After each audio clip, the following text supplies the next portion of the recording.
The Target adalah film aksi thriller Korea yang disutradarai oleh Yoon Hong Seung. Film ini adalah remake dari film Prancis berjudul Point Blank. Kehidupan bahagia sepasang dokter suami istri terguncang. Mereka pun terpisah secara paksa. Dokter ini tak sengaja terlibat dengan pria misterius yang dirawatnya di ruang UGD. Dokter muda dan pria misterius mantan pasukan khusus ini dikejar selama 36 jam oleh sekelompok petugas korup. Film yang sangat mendebarkan dari awal sampai akhir, full adrenalin. Ada action dan drama mengharukan tentang hidup. Ada infografis tokoh-tokoh yang bermain di film ini. Sebelum mulai, kita bumper dulu.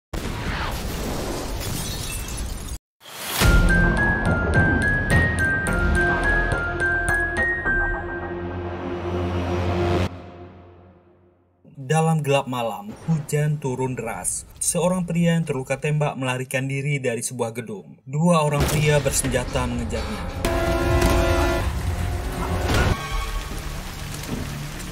Dia sempat bersembunyi di bawah truk yang sedang parkir, tapi dua orang pria ini menemukannya.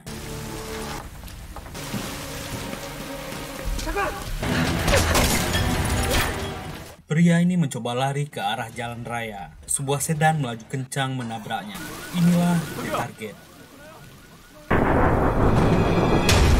Pria yang tertabrak dilarikan ke rumah sakit Seoul, langsung masuk ke ruang UGD. Pertolongan pertama segera dilakukan. Saat dokter ini memeriksanya, orang ini terkena luka tembakan. Si perawat segera menyarankan ini akan dilaporkan kepada polisi. Di ruang dokter kandungan, Hiju, seorang wanita muda yang sedang hamil, ini paras cantiknya, sedang memeriksa kandungan. Ternyata dokter UGD tadi adalah suaminya, Taejun. Pasangan ini sangat berbahagia. Ini adalah anak pertama mereka. Taejun ingin mengantar istrinya ke pintu keluar, tapi teleponnya berbunyi. Meminta maaf kepada istrinya, dia harus bertugas kembali. Sebagai dokter UGD, orang ini sangat sibuk. Banyak pola pasien yang dihadapinya, apalagi pemabuk yang satu ini. Saat terjatuh itulah, dia melihat kamar pasien kecelakaan tadi. Itu bukan sepatu seorang dokter. Merasa curiga, Taejun memanggil dokter yang bergegas pergi itu. Curiga dengan keadaan pasiennya, dia kembali. Selang infus dan oksigen sudah putus. Kembali Taejun memberi pertolongan cepat ke orang ini. Untunglah detak jantungnya kembali. Hari yang sangat berat. Dia merasa curiga dengan pasien nomor 13 ini. Besoknya adalah hari libur. Istrinya Hiju adalah dokter spesialis kejiwaan. Mereka adalah sepasang dokter suami istri yang berbahagia. Dia sangat mencintai istrinya. Walaupun Taejun selalu sibuk, dia adalah suami yang sangat perhatian. Dan masalah berat itu datang. Dia mengganti baju di lantai 2. Saat ingin turun dari tangga, dia dihajar dan dipukuli. Menjelang pingsan, dia masih mendengar istrinya minta tolong. Istrinya diculik. Akhirnya Taejun sadar, HP-nya berdering. Itu suara istrinya di ujung telepon. Dia berteriak panik. Suara pria di seberang terdengar terbata. Dia ingin pasien nomor 13 yang diobatinya dibawa keluar dari rumah sakit. Jika dia gagal atau lapor polisi, istrinya akan dihabisi. Taejun panik dan berteriak. Dia pun segera ke rumah sakit. Perawat heran, bukannya dia sedang libur. Tapi tugas dari penculik sepertinya akan rumit. Petugas kepolisian sudah berjaga di sana. Pria yang terbaring dicurigai terlibat di sebuah kasus pembunuhan. Seorang kapten detektif wanita bernama Yongju datang, menanyakan siapa dokter yang bertanggung jawab. Detektif wanita ini mengenalkan dirinya, ketua unit kejahatan berat. Apakah Taejun bisa menceritakan kejadian semalam? Taejun pun pucat. Apakah dia harus jujur pada polisi wanita ini atau melanjutkan perintah si penculik? Taejun yang pucat mencoba menghindar. Dia ingin berganti pakaian dulu. Ternyata semalam telah terjadi kasus pembunuhan orang penting di wilayah apartemen Myeongjin. Yongju dan rekannya Jungso yakin orang ini terlibat karena terlihat di CCTV jalan dekat area itu dan tertabrak tak jauh dari wilayah itu. Ponsel orang ini rusak. Dia tak punya kartu identitas. Yongju akan kembali ke kantor. Dia akan mencoba membawa sidik jari orang ini. Sementara Taejun bimbang dan gelisah, apa yang harus dilakukannya. Melihat foto istri cantiknya, dia memutuskan akan melakukan perintah si penculik. Dia berpura-pura memeriksa pasien ini, beralasan akan melakukan CT scan, karena bagian kepala orang ini terluka. Petugas Jongsu tentu tak mengizinkan. Orang ini tersangka pembunuhan. Tak kehilangan akal, Taejun mencabut alat detektor jantung, menegaskan pasien harus melakukan CT scan segera. Dia berhasil membawa pria ini keluar dan langsung menaiki lift. Sialnya, petugas Jongsu ikut menemani Taejun. Yongju dan seorang detektif wanita yang bernama Sujin kembali ke rumah sakit. Kaget melihat tersangka tak ada di ruangan itu. Sujin segera menelpon Jongsu. Dia sedang di lift. Tersangka akan melakukan CT scan dengan dokter yang bertugas. Perawat yang mendengar ini heran. Padahal ruangan CT scan ada di lantai 1. Petugas ini langsung mencurigai Taejun. Dengan panik, Taejun menyerang petugas ini. Jongsu heran, kenapa dokter ini tiba-tiba menyerangnya. Taejun berteriak, dia melakukan ini karena terpaksa. Saat akan ditangkap, dia menyentrum petugas ini dengan alat kejut jantung. Kedua detektif wanita ini sampai di ruangan CCTV. Akibat guncangan tadi, pria ini sadar, membuka matanya. Tapi gerakan orang ini sangat cepat.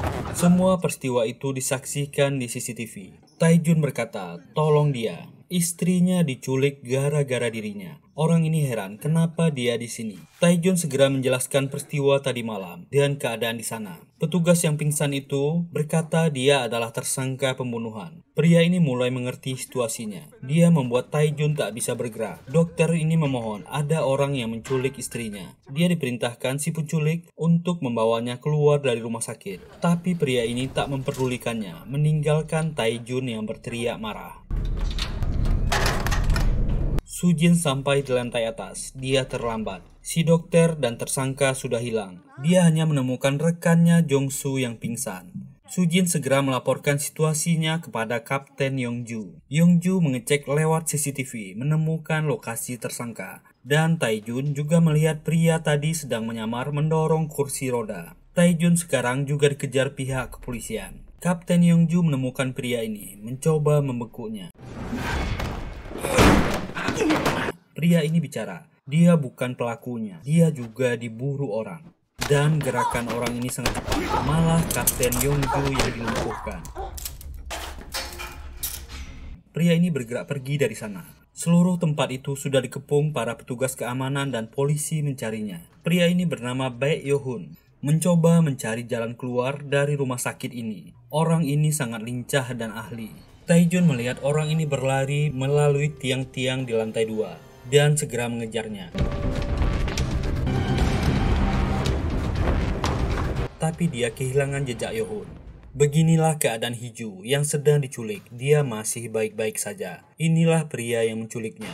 Yohun bisa menaiki bus dan mencoba menelpon seseorang, tapi nomor itu tidak aktif. Dia mencoba mencari sesuatu, mencari informasi kenapa dia terlibat masalah besar ini. Sujin melaporkan investigasinya ke Kapten Yongju. Korban terbunuh di area gedung Myungjin. Tempat itu tidak ada CCTV. Gedung itu tidak terurus karena akan dilelang. Dokter yang melarikan diri, Lee Taejun. Mereka sudah memasuki rumahnya, tapi itu kosong. Yongju sangat marah. Begitu tahu, kasus ini akan diambil alih bagian umum. Dia segera menemui Komandan Hong. Tapi orang-orang dari bagian penyidik umum sudah di sana. Kapten Song Gi-chul dan anak buahnya memperkenalkan diri. Dia berharap Kapten Yongju maklum. Kasus ini adalah rahasia. Tidak boleh ada penyelidikan lain. Tapi Kapten Yongju tidak begitu saja menerima ini. Surat penangkapannya tidak ada. Gi-chul memintanya untuk tidak terlibat lagi di kasus ini. Yongju dan Sujin mencium bau amis dari kasus ini. Mereka akan menyelidikinya sendiri. Inilah tempat Heju ditahan. Pria yang menculiknya sepertinya orang disabilitas. Orang ini adalah adik dari Yohun, Baek Sohun.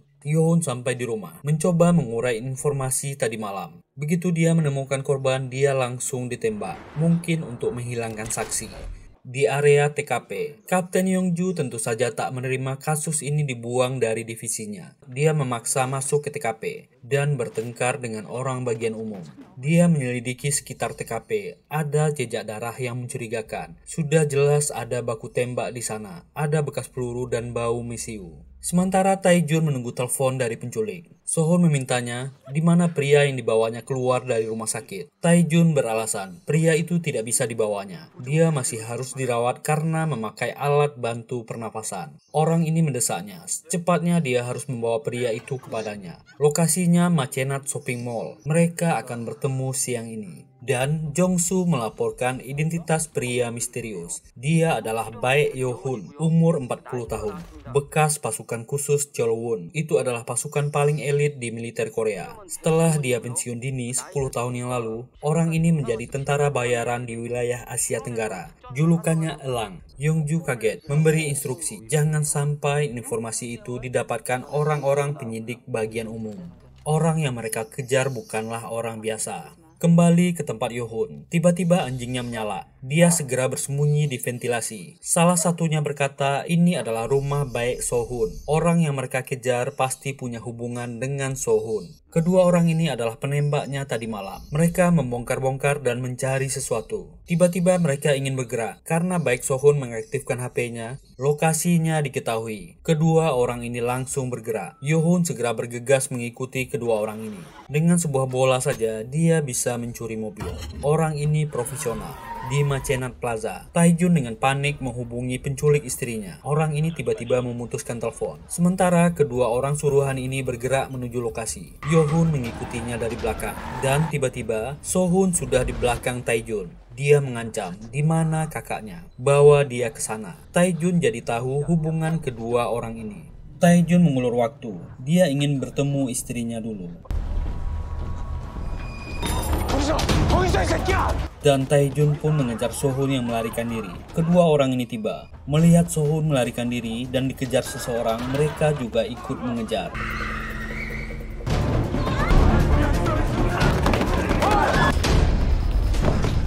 Taejun berhasil menangkap orang ini. So-hun segera berteriak, lepaskan dia. Penjahatnya sedang mengejar. So-hun dengan nekat melompat dari atas. Sementara kedua orang ini menangkap Taejun dan menghajarnya. Menanyakan di mana pria yang dibawanya dari rumah sakit. Saat orang-orang ini ingin membunuh Taejun, Yo-hun datang menghajar kedua orang ini.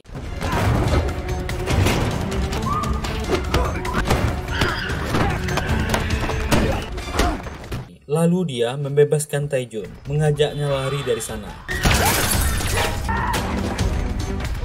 Tampaknya kesalahpahaman terjadi. Yo-hun menanyakan di mana adiknya. Orang-orang ini datang kembali. Kedua orang ini dihajar dan dilumpuhkan Yo-hun.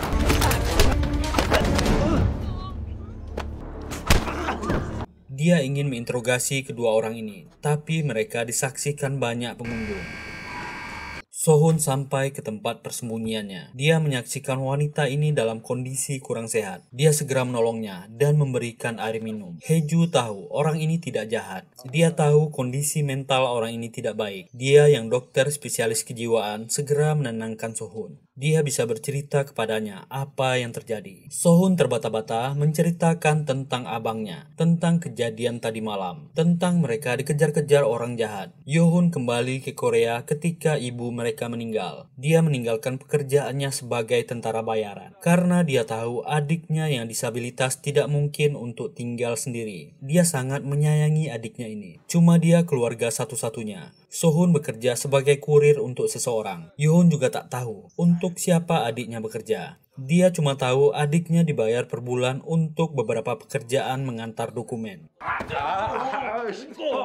Di malam kejadian itulah ketika di lift, kedua orang kakak adik ini bertaruh. So-hun menang. Sekarang kakaknya harus mengambil dokumen yang akan diantarkan. Saat dia masuk ke ruangan 408, ingin meminta dokumen yang akan diantar ke pria yang sedang duduk. Tapi pria itu sudah tak bernyawa. Tubuhnya bersimbah darah. Tiba-tiba dia pun ditembak. So-hun mencoba berlari ke dalam, tapi kakaknya sudah tak ada lagi. Itulah hal yang sama yang diceritakan Yo-hun kepada Taejun. Taejun panik dan marah. Dia harus menemukan istrinya. Sementara HP So-hun tidak aktif. Kedua orang yang berbeda ini terpaksa bersama-sama. Tapi luka Yo-hun memburuk. Taejun segera menolongnya. Membawanya ke suatu tempat di pelabuhan dan mengobati lukanya di sana. Luka tembakannya memburuk lagi. Taejun segera menjahit dan mengobati pria ini. mengamati hasil scan USG bayinya. Taejun semakin sedih. Melihat Yohun yang pingsan, dia membuat keputusan. Dia menghubungi Kapten Yongju. Taejun pun menceritakan semuanya kepada Yongju. Dia tak punya pilihan lagi. Tolong dia dan istrinya. Yongju segera bergerak ke pelabuhan, menelpon semua anggotanya agar menyusulnya. Yohun sadar dari pingsannya. Dia ingin pergi dari sana. Tentu saja Taejun segera menahannya. Dia tak bisa percaya lagi padanya. Saat dia keluar, Kapten Yongju sudah di sana. Menodongkan pistol menyuruh Yohun menyerah. Taejun segera menceritakan peristiwa yang dialaminya. Termasuk mereka juga dikejar dua pria bersenjata. Yongju semakin curiga. Ada yang aneh dengan kasus ini. Ternyata orang-orang dari bagian umum sudah di sini. Song Gi-chul dan anak buahnya juga datang ke sana. Orang ini sengaja menyuruh anak buahnya mengamati Kapten Yongju, sehingga dia bisa cepat sampai ke sini. Kapten Yongju menceritakan, Taejun istrinya diculik dan ada dua orang bersenjata yang mengejar dokter ini. Tiba-tiba telepon dari Baek So-hun datang. Orang ini menanyakan di mana abangnya. Saat dia mendengar suara abangnya, orang ini jadi senang. Tahu ada polisi di sana, So-hun pun menceritakan kejadian tadi malam. Dia dan kakaknya bukan pembunuh. Orang ini keceplosan menceritakan orang-orang bersenjata di lokasi. Gi-chol segera merebut telepon, mengatakan dia akan mengantarkan abangnya. Dia harus memberitahukan lokasinya di mana. Semakin mencurigakan Kapten Gi-chol ini. Yongju protes. Kasus ini harus menjadi investigasi terbuka. Ini baru awalnya saja. Dia sudah menyelidiki TKP. Ada baku tembak di sana. Gi-chol terdiam. Dua orang bersenjata yang mengejar tadi datang. Taejun mengenalinya. Kasus ini makin amis. Gi-chol pun menembak Kapten Yongju, rekan polisinya sendiri. Semua orang terdiam. Jadi dialah dalang sebenarnya dari kasus pembunuhan tadi malam. Kedua penjahat tadi ternyata polisi. Dia segera mengatur TKP. Yongju akan diatur dibunuh oleh tersangka Yohun. Karena kelalaian kedua petugas ini, satu kapten polisi menjadi korban, menembak kaki rekannya sebagai bukti laporan. Ini sangat mirip dengan kasus yang terjadi di negeri Wakanda kemarin. Ups, takut lanjut. Anak buahnya sangat takut kepadanya. Semua laporan yang terjadi di sini harus sesuai laporan. Yohun sangat geram dengan orang ini. Gi-chol memerintahkan, kita akan segera bergerak, mencari adik orang ini, tangkap istri dokter ini, dan bersihkan TKP dengan benar. Seluruh divisi penyelidikan umum adalah penjahat. Apa yang sebenarnya terjadi? Di tengah jalan, Gi-chol marah dan menelpon seseorang. Jung Pil-ju, seorang ketua gangster yang suka melakukan tindakan ilegal. Orang ini marah gara-gara dia tak menyelesaikan pekerjaannya dengan bersih. Dia dan anggotanya jadi terlibat. Kasus ini berhubungan dengan pencucian uang antara Song Gi-chol dengan para gangster ini. Orang yang meninggal kemarin adalah pemilik gedung Myeongjeon. Dua petugas diutus untuk membunuh orang ini. Ternyata itu adalah jebakan untuk So-hun. Tapi yang tak disangka adalah kakaknya Yohun juga datang ke sana. Sekarang Gi-chol ingin bagiannya 50%. Dan ketika Yohun dan Taejun akan dibunuh oleh dua petugas kotor ini, dia melawan. Mantan pasukan khusus ini belum kehilangan sentuhan brutalnya.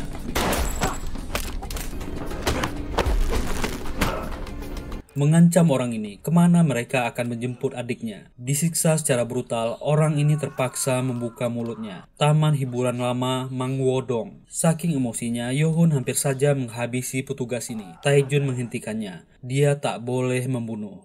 Petugas lain berdatangan. Kedua orang ini segera pergi dari sana. Itu Sujin dan Jongsu. Mereka menyaksikan kapten mereka Yongju bersimbah penuh darah. Sujin sangat shock. Sujin segera berlari keluar. Dengan emosi dia mengejar. Kejar-kejaran pun terjadi. Yohun menyuruh Taejun cepat. Mereka harus sampai lebih dulu. Sujin mengumumkan lewat radio. Seluruh petugas harus mengejar tersangka pembunuhan Kapten Yongju.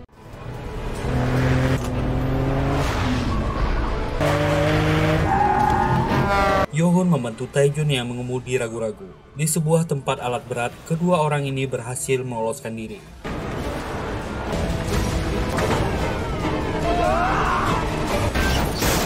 Di taman terbengkalai, So-hun selesai menceritakan kisahnya kepada Hiju. Kenapa dia berbuat seperti ini? Dia meminta maaf. Dia akan menyerah jika kakaknya ditemukan. Dia hanya tak ingin berpisah lagi dengan kakaknya. Gi-chol datang dengan pasukannya. Dia mendapat kabar kedua orang itu berhasil kabur. Bawa istri dokter ini. Dan kita habisi adik orang ini.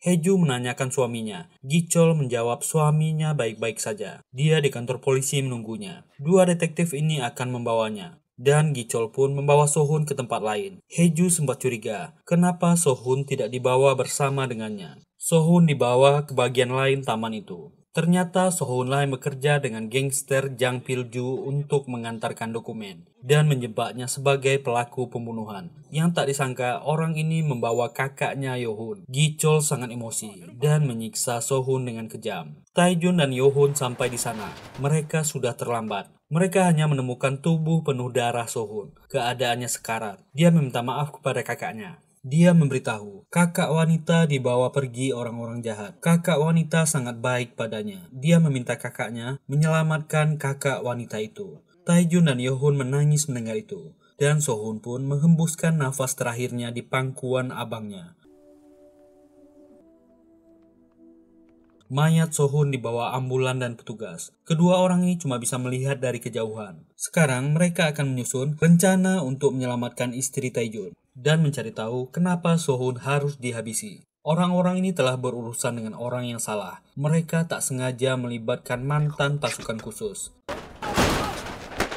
Mereka pun menghajar orang di sebuah bengkel. Orang ini Jang Ji-sung, pemilik bengkel yang mobilnya sering disewa adiknya So-hun untuk mengantar barang.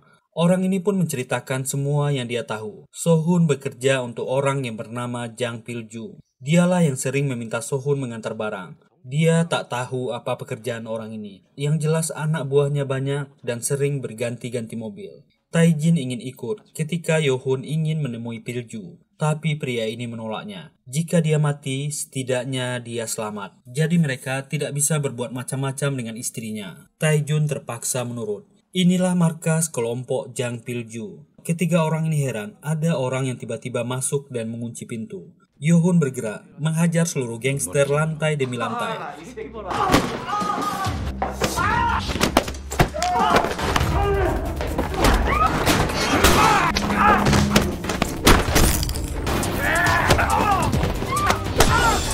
Mantan pasukan khusus dan tentara bayaran ini sesuai dengan nama julukannya, Elang.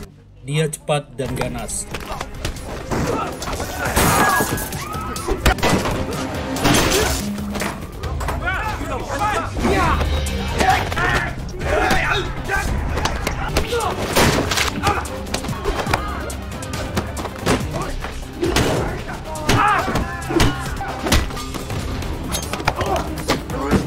Orang ini terpaksa menunjukkan di mana bosnya berada. Jang Pil-ju sedang asik dipijat oleh terapis wanita ini. Tiba-tiba pintu didobrak dan dihajar Yo-hun secara brutal.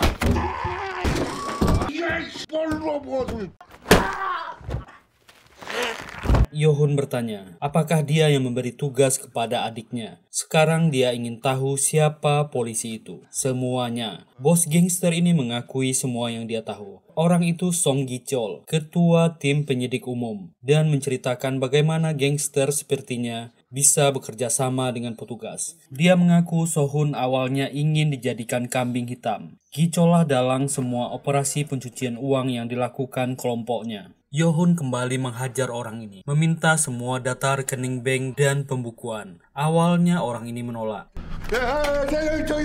Yo-hun melihat semua data itu. Ada foto-foto dan buku catatan keuangan. Dan bagaimana latar belakang ini terjadi diceritakan. Chol-song adalah petugas yang sangat korup. Dia membuat gedung Moengjin yang bernilai 20 miliar won bangkrut dan harus dilelang. Dia menggunakan kelompok gangster Pil-ju untuk mengusir dan menteror penghuni di sana. Tapi pemilik gedung, Yang Dong-suk, ingin menguasai uang hasil penjualan sendiri. Membuatnya dihabisi kelompok Gichol. Harus ada orang yang jadi kambing hitam, yaitu adiknya So-hun. Tapi Pil-ju cukup pintar. Dia selalu memotret setiap kegiatan kelompok Gichol di apartemen Myeongjin. Gichol sangat kejam dan rakus. Asalkan demi uang, dia akan menghabisi semua orang yang menghalanginya. Dengan uang, karirnya cepat naik, dan seluruh divisi penyelidikan umum adalah orang-orangnya. Gichol memarahi bawahannya. Dia tak menyangka So-hun mempunyai kakak. Datanya dia yatim piatu. Memaki bawahannya yang tak becus bekerja.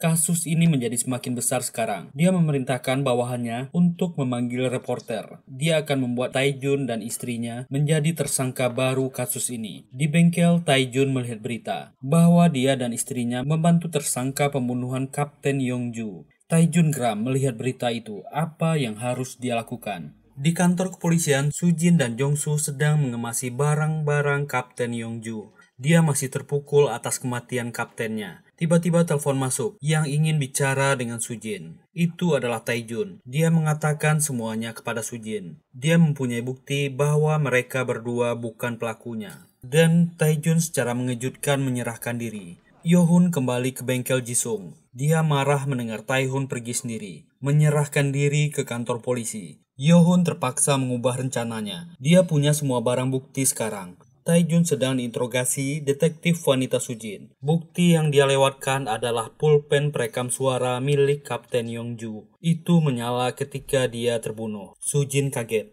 Tiba-tiba Gichul masuk ke ruang interogasi, memerintahkan agar Sujin keluar dari sana dengan emosi. Sujin meludahkan sesuatu dari mulutnya. Itu kunci borgol. Petugas korup ini memberitahunya, tidak ada gunanya dia mengaku. Semua petugas di sini adalah orang-orangnya. Jika dia mengatakan di mana bag Yohun bersembunyi, mungkin istrinya masih bisa selamat.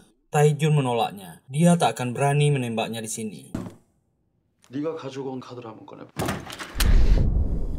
Gichol pun mengurungkan niatnya ketika ada pesan bergambar masuk ke HP-nya. Itu telepon dari Yohun. Sisa dari foto itu akan muncul di TV jika dia berani mengusik Taejun dan istrinya. Gichol emosi, menanyakan di mana mereka akan bertemu. Yohun menjawab. Gichol pun keluar dari sana sambil mengancam Taejun. Di ruang barang bukti, Sujin menemukan alat perekam suara dan dia mendengar kenyataan yang sebenarnya. Kaptennya dibunuh oleh Gichol dan anggota korupnya. Sujin menangis sedih. Sujin keluar dari ruangan bukti dengan marah. Tiba-tiba alarm berbunyi. Semua anggota diperintahkan untuk mengejar baik Yohun karena lokasinya sudah diketahui. Tapi Sujin menolak ikut. Dia masih ada keperluan di kantor. Ternyata itu adalah siasat Gichol, memberikan lokasi agar semua petugas meninggalkan kantor. Menyuruh bawahannya, detektif Dong, untuk mengunci pintu. Yom adalah petugas wanita bawahan Gichol. Dia memulai tugasnya untuk melenyapkan Hiju. Wanita hamil ini akan disiksanya dulu. Sementara Taejun berhasil melarikan diri dari ruangan interogasi. Petugas Dong dengan emosi mengejarnya. Dan inilah rencana Yohun, meledakkan mobil untuk mengalihkan perhatian. Mendengar ledakan, Yom ingin memeriksanya. Kesempatan itu digunakan Hiju melarikan diri ke dalam toilet. Pintu itu tak bertahan lama. Yom mulai menyiksa Hiju. Semua anggota yang sedang mengejar diperintahkan untuk kembali ke kantor. Mobil meledak dan kantor polisi diserang. Gichol tambah emosi begitu tahu Taejun melarikan diri dari ruangan interogasi.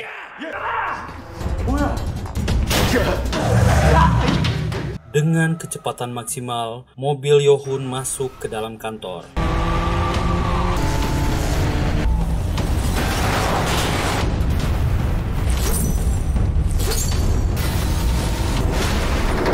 Gichol dan antek-anteknya langsung menyerang mobil itu. Yohun menyuruh Taejun untuk mencari istrinya dulu.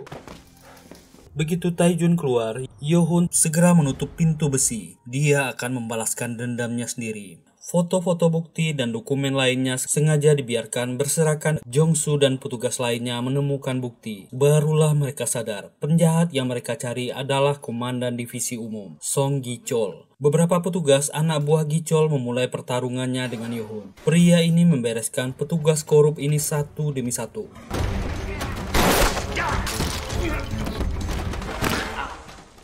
Sementara Gichol menembak dengan senapan shotgunnya.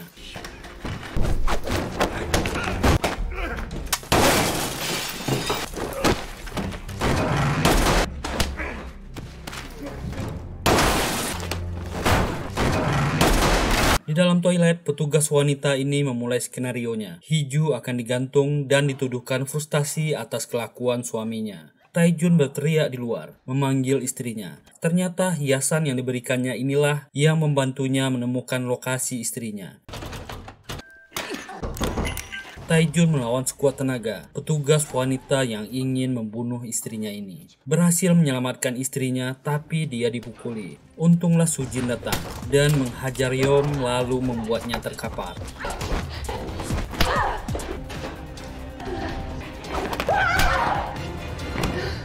Kedua suami istri yang menjalani hari yang sangat berat ini bersatu kembali ke ruangan dalam. Gichol emosi, menyuruh Yohun keluar. Dia akan mempertemukannya dengan adiknya di neraka. Yohun berhasil mendekati orang ini. 지금이 기회다.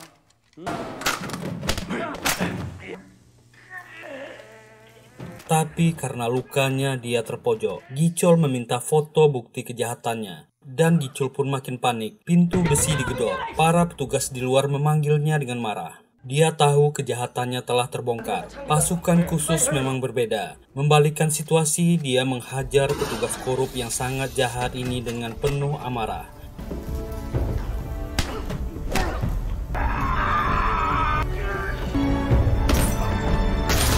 Pintu besi terbuka. Para petugas yang lain menghentikannya. Jika tidak, Gichol bisa kehilangan nyawanya. Orang ini bagaikan binatang buas yang penuh amarah. Dari kejauhan, dia melihat Taejun berkumpul kembali dengan istrinya. Amarahnya mereda. Yohun ditangkap dan dibawa pergi dari sana. Sementara Gichol ditangkap. Sujin dengan emosi ingin menghajar orang ini. Perjalanan tragis dan nasib malang kedua orang yang berbeda ini pun berakhir. Taejun dengan penuh haru menatap pria yang menyelamatkan nyawanya dan istrinya. 4 tahun berlalu. Yohun telah selesai menjalani hukumannya. Pria ini melanjutkan langkahnya dengan pelan. Sengaja duduk di halte bis, merenung bagaimana dia akan melanjutkan hidupnya. Tiba-tiba sebuah mobil berhenti. Seseorang turun dari mobil. Itu adalah Taejun yang menjemputnya. Taejun bagaikan adiknya sendiri. Ternyata anjing kesayangan adiknya juga dirawat Taejun. Siapa nih yang naruh bawang di mata? Seorang gadis cilik cantik turun dari mobil. Nyawa kecil inilah yang dia selamatkan mati-matian dulu. Begitu berat hari-hari itu. Dan itu sepadan. Ketika gadis cilik ini memanggilnya paman. Yohun merasa bersyukur dan terharu. Dia telah menyelamatkan sebuah keluarga. Melihat senyum gadis cilik Daehun, Yohun merasa semua perjuangan berat yang mereka lakukan di hari itu dibalas dengan indah. Dan film ini pun berakhir. Film action thriller yang sangat keren. Semuanya ada di sini. Perjuangan tentang hidup, persahabatan, dan keluarga. Hargai saat bersama orang tersayangmu, karena merekalah yang membuat hidup ini lebih indah dan berarti. Semoga terhibur menonton video ini. Terima kasih sudah meluangkan waktunya di channel ini. Jika suka dan terhibur dengan video ini, silahkan tekan tombol like, subscribe, dan nyalakan loncengnya. Kita jumpa lagi di video berikutnya. Semoga sehat, semoga bahagia. Bye.